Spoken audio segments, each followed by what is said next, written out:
মানুষের বুকের খাঁচা অনেকটা দেয়ালের ভেতরের বাঁকা কোটরের মতো বা মিশকাতের মতো। এর ভেতরেই আল্লাহ একটা ছোট্ট প্রদীপ প্রবেশ করিয়ে দিয়েছেন। এটা কি জানেন? আমাদের হার্ট। আর এই হার্টের ভেতরে আল্লাহ এমন এক ধরনের জ্বালানি শক্তি রেখেছেন যা এতটাই বিশুদ্ধ, যা অন্য কোথাও থেকে আসতে পারে না, আসা সম্ভব না, না পূর্ব থেকে না পশ্চিম থেকে। এটা সরাসরি আল্লাহর সাথে সম্পর্কযুক্ত, সম্পূর্ণ আল্লাহর নূরে উদ্ভাসিত, ঠিক যেমন গাছটি সরাসরি সূর্যের আলোয় উদ্ভাসিত। এই জ্বালানি শক্তিই আমাদের রূহ। আমরা সরাসরি আল্লাহ সুবহানাহু ওয়া তাআলার উপস্থিতিতে ছিলাম যখন তিনি আমাদের প্রশ্ন করেছিলেন, আলাস্তু বিরব্বিকুম, আমি কি তোমাদের প্রভু নই?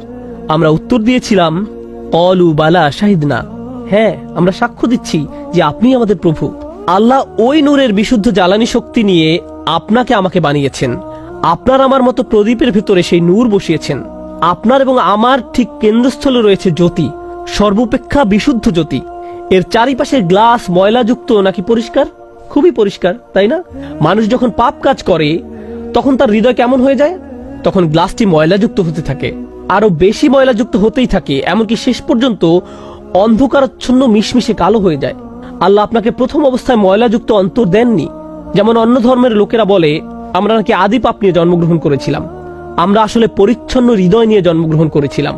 আমাদের হৃদয় একদম পরিষ্কার, স্বচ্ছ। আমাদের হৃদয় মাঝে মধ্যে ময়লাযুক্ত, অপরিষ্কার হয়ে যায় আমাদের পাপের কারণে। আচ্ছা, প্রদীপ যখন দীর্ঘদিন যাবৎ যত্নহীন অবস্থায় পড়ে থাকে, পরিষ্কার করা না হয়, তবে কি এটা অপরিষ্কার হয়ে যায় না? অবশ্যই এটা অপরিষ্কার হয়ে যায়। প্রদীপ নিজেই নিজেকে পরিচ্ছন্ন রাখতে পারে না, এটা স্বয়ংক্রিয় জিনিস নয়, আপনাকে এটা পরিষ্কার করতে হবে। মূল জিনিসটি অনেক সুন্দর, কিন্তু পরিষ্কার না রাখলে আপনি জানতে পারবেন না সৌন্দর্য কতখানি, জানা সম্ভব না। সুতরাং আমাদের ভেতরে আছে নূর, আছে জ্বালানি শক্তি, কিন্তু এখনো এই নূরকে সম্পূর্ণরূপে প্রজ্বলিত করা হয়নি। আল্লাহ কেবল গ্লাস এবং অন্যান্য জিনিসগুলো বর্ণনা করেছেন এখন পর্যন্ত। এরপর আল্লাহ বলছেন, ইয়াকাদু যাইতুহা উদিউ, যেন এর তেল লাফ দিতে যাচ্ছে, আগুনকে ধরতে যাচ্ছে। লাউলাম তামসাসহু নার, এমনকি আগুন এখনো সেটা স্পর্শ করতে পারেনি। এই তেল এমনই পরিশুদ্ধ, প্রজ্বলন করার জন্য এতটাই উন্মুখ হয়ে আছে, তেল যেন বলছে, আমাকে কেবল একটি ম্যাচ দাও, আমাকে জ্বলতে দাও, আমার উদ্দেশ্য পরিপূর্ণ করতে দাও। আপনারা নিশ্চয়ই পেট্রোল দেখেছেন।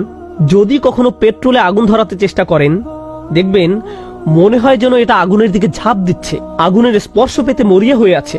এমন একটি ধারণা এখানে তুলে ধরা হচ্ছে।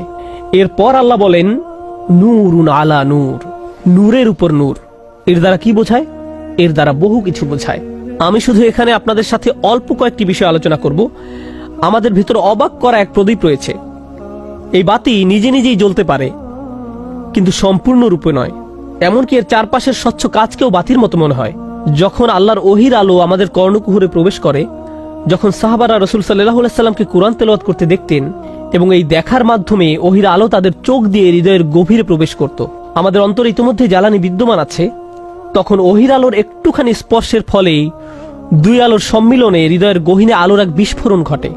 এটাই নূরুন আলা নূর, আলোর উপরে আলো। আমাদের হৃদয়ের আলো তথা ফিতরাতের আলোর সাথে আল্লাহর ওহির আলোর এই সম্মিলনই হলো নূরুন আলা নূর।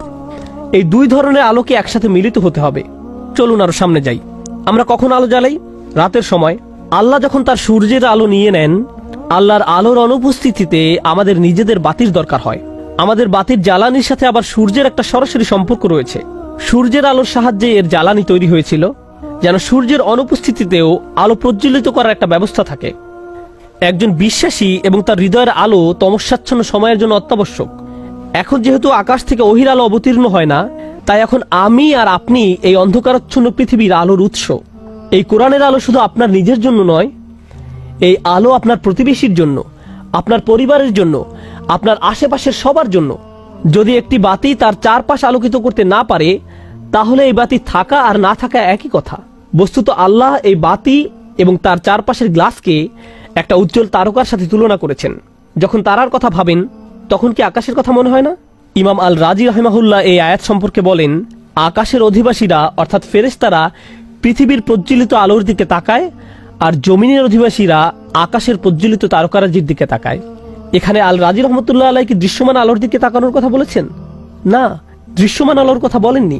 ফেরেশতারা এই আলোর দিকে তাকায় না, তারা মুমিনদের হৃদয়ের আলো বা নূর দেখে। তারা জমিনের দিকে তাকায় এবং রাতের সময়ে আলো দেখতে পায়। আর আমরা আসমানের দিকে তাকাই, এবং ফেরেশতাদের আলো দেখতে পাই। সুবহানাল্লাহ। আল্লাহ সুবহানাহু ওয়া তাআলা কি অনিন্দ্য সুন্দর আশ্চর্যজনক রূপকের বর্ণনাই না দিয়েছেন, বিশেষ করে তমসাচ্ছন্ন সময়ের জন্য। আমরা প্রকৃতগতভাবে মন্দ নই, আমরা খারাপ প্রজাতি নই। আল্লাহ আমাদের ভেতরে নিখাদ এবং পরিশুদ্ধ একটি জিনিস দিয়েছেন। অনেকে বলে থাকে, আমি আসলে ভালো মানুষ হতে পারবো না, আমার সেই যোগ্যতা নেই। প্রকৃতপক্ষে আপনি ভালো মানুষ হওয়ার জন্য যথেষ্ট যোগ্যতাবান। আপনি আসলে ফিতরাত অনুসারেই ভালো মানুষ, এবং ভালোর দিকে রয়েছে আপনার অবিশ্বাস্য রকমের ঝোঁক। শুধু ভালো মানুষ নয়, অবিশ্বাস্য রকম ভালো মানুষ হওয়ার যোগ্যতা আপনার রয়েছে। এই অধ্যায়টি পড়ে আমি ভাবতে থাকলাম, ওয়াও, আমি কি ভিতর থেকে প্রজ্বলিত হই? এই জ্বালানি শক্তি আমি কিভাবে ধরে রাখবো? কারণ জ্বালানি আসলে ভেতর থেকে আসে না, তাই না? জ্বালানি আসতে হয় বাহির থেকে। কারণ আমাদের হৃদয়কে খাবার দিতে হয়, হৃদয়কে পরিষ্কার পরিচ্ছন্ন রাখতে হয়। আর এজন্যই আল্লাহ আমাদেরকে ওহী দিয়েছেন। আল্লাহ আমাদেরকে এই কিতাব দিয়েছেন যেন আমরা সর্বদা এটা পড়ি, মুখস্থ করি এবং এর আয়াতগুলো নিয়ে চিন্তা ভাবনা করি। আর প্রতিবার যখন এগুলো করতে থাকি, তখন আমাদের নূর আরো শক্তিশালী থেকে অধিক শক্তিশালী হতে থাকে। অন্তরের শক্তি দৃঢ় থেকে দৃঢ় হতে থাকে। কোরআনের নূর এটাই করে। এরপর আল্লাহ বলেন, ইয়াহদিল্লাহু লিনূরিহি মাইয়াশা। আল্লাহ যাকে ইচ্ছা হিদায়াত করেন তার নূরের দিকে। আল্লাহ যাকে ইচ্ছা তার নূরের দিকে নিয়ে আসেন। এর মানে আমরা যারা এখন এই বই পড়ছি, তিনি তার কিতাবের দিকে, ওহির দিকে আমাদের হেদায়েত প্রদর্শন করছেন। তার রাসূলের সুন্নাহর দিকে পথ দেখিয়েছেন। আমাদের ভেতরে যে আলো রয়েছে সেটাকে মূল্যায়ন করেছেন। তিনি আমাদের সেই আলো দিয়েছেন। কিন্তু জানেন, আল্লাহ বলেননি যে ইয়াহদিল্লাহু ইলা নূরিহি, বরং তিনি বলেছেন ইয়াহদিল্লাহু লি নূরিহি। এই লাম ব্যবহৃত হয় যখন কোনো শেষ সীমায় পৌঁছান। এর অর্থ কি?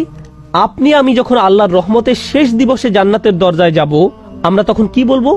আলহামদুলিল্লাহিল্লাযী হাদানা লিহাযা ওয়া মা কুন্না লিনাহদিয়া লাউলা আন হাদানাল্লাহ। আলহামদুলিল্লাহ, যিনি সমস্ত পথ দিয়ে দিয়ে এই দরজা পর্যন্ত আমাদের পথ প্রদর্শন করে এনেছেন। হিদায়াত জিনিসটি এখানে লাম দিয়ে তুলে আনা হয়েছে, কোনো কিছুর শেষ সীমা পর্যন্ত। তার মানে আল্লাহ বলছেন, তুমি যদি এটা ধরে রাখতে পারো, তবে আমি তোমাকে আমার নূর পর্যন্ত হিদায়াত দিব এবং আমার সাথে সাক্ষাৎ করাবো। একদিন তুমি আমার নূরও দেখতে পাবে, তুমিও একদিন আল্লাহর সান্নিধ্যে থাকবে। ইয়াহদিল্লাহু লিনূরিহি মাইয়াশা। আল্লাহ যাকে ইচ্ছা হিদায়াত করেন তার নূরের দিকে। এরপর আল্লাহ বলেন, ইউদরিবুল্লাহুল আমসালু লিন্নাস ওয়াল্লাহু বিকুল্লি শাইইন আলিম। আল্লাহ মানুষের জন্য এই উপমাগুলো দিয়ে থাকেন, আর তিনি সবকিছুই জানেন। এভাবেই আল্লাহ আলোর উদাহরণ দিয়ে বুঝিয়ে দিলেন নূর কি, তা কেমন, তার বৈশিষ্ট্য কি কি ইত্যাদি। তিনি সবকিছুই জানেন। এইটুকুই কেবল আপনার আমার বুঝের জন্য।